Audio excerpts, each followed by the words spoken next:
트럼프와 제이디 벤스 부통령이 평화와 조기 종전을 언급을 했습니다.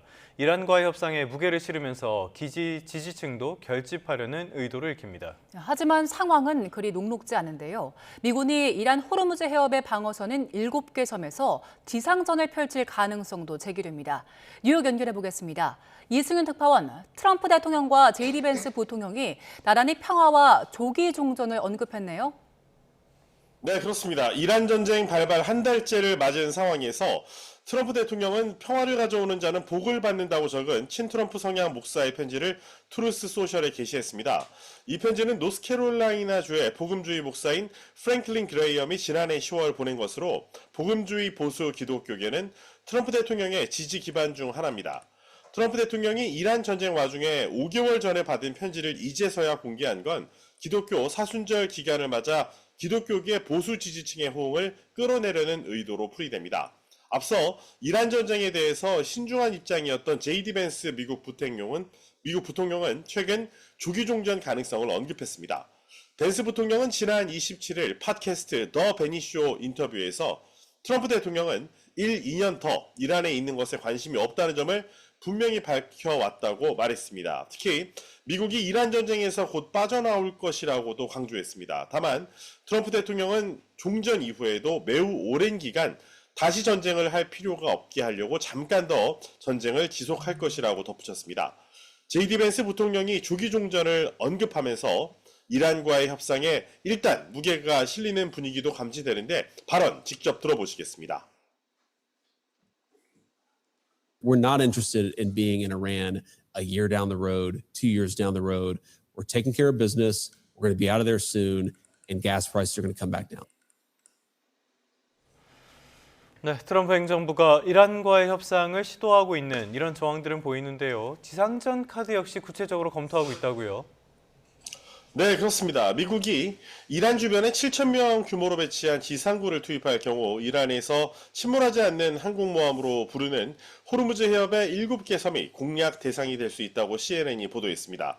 7개 섬을 연결한 곡선을 이란이 호르무즈를 지키는 아치형 방어선이라고 부르는데 호르무즈 해협의 안보 통제에 있어서 이란의 전략적인 우위를 제공하는 곳으로 여겨지고 있습니다. 결국 미국의 이 지상군 작전이 전개될 경우에 전략적 요충지인 이들 7개 섬을 확보하는 게 관건인데 위험과 손실이 따를 수밖에 없다는 게 전문가들의 지적입니다. 미국의 2개의 해병 원정대 5,000명이 상륙작전을 펼치려면 군함이 호르무즈 해협의 동쪽부터 통과해야 하는데 동쪽의 4개 섬, 특히 라라크 섬의 미사일이나 소형 공격정이 위협적이라는 지적이 나옵니다. 또 섬을 점령한 미국 지상군은 이란 본토에서 날아올 드론, 미사일, 포병 공격에 노출될 수 있어서 추가 사상자가 나올 가능성이 큽니다. 지금까지 미군 전사자는 13명, 부상자는 300여 명입니다. 트럼프 대통령은 그동안 인명피해 부담이 큰 지상전에 대해서 매우 신중한 입장을 보여왔는데요. 직접 발언 들어보시죠. Have to be very good reason. And I would say if we ever did that, they would be so decimated that they wouldn't be able to fight at the ground level. 네, 이런 상황에서 이란의 반격이 거세지고 있는데요. 미군과 이스라엘의 피해가 커지고 있다고요. 네, 그렇습니다. 사우디아라비아의 미군 이 프린스 술탄 공군기지가 이란 미사일 공격에 노출돼 4,500억 원짜리 E3 센트리 조기 경보 통제기가 파괴됐습니다. 꼬리 부분이 완전히 잘려서 비행이 불가능해졌는데 이번 피해는 전 세계에서 운용 중인 E3 기종이 전투에서 손실된 첫 사례로 남게 됐습니다. 동체 위에 회전하는 레이더 원반을 장착한 E3는 원거리 위협을 탐지하고 전투용 항공기들을 지휘해 공중전을 유리하게 이끄는 대형 전략 자산입니다. 미군은 이를 60여 대 운용하고 있어서 대체는 할 수 있지만은 손실 비용이 점점 막대해지고 있습니다. 미군은 지난달 28일 이란 전쟁 개전 이래 유인 항공기를 적 사격에 잃은 적은 없지만 MQ-9 리퍼 공격도로는 10세대 이상 격추됐고 F-15 전투기 세대는 쿠웨이트의 아군 5인 사격으로 잃었습니다.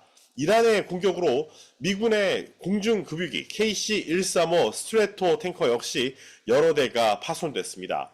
미국과 함께 전쟁의 한 축을 맡아 이란 원전과 핵시설, 제철소 등 이란 본토 공격을 강화해온 이스라엘도 이란의 반격에 피해를 봤습니다. 이번엔 이스라엘 남부 바르셰바 인근 네오트 호바브 산업단지의 공장이 이란의 탄도미사일 공격으로 불탔습니다. 이런 상황 속에 홍해에서 작전을 폈던 미 해군 항공모함 제럴드 R 포드함이 화재로 전선에서 벗어나 크로아티아 스플리트항에 입항했습니다.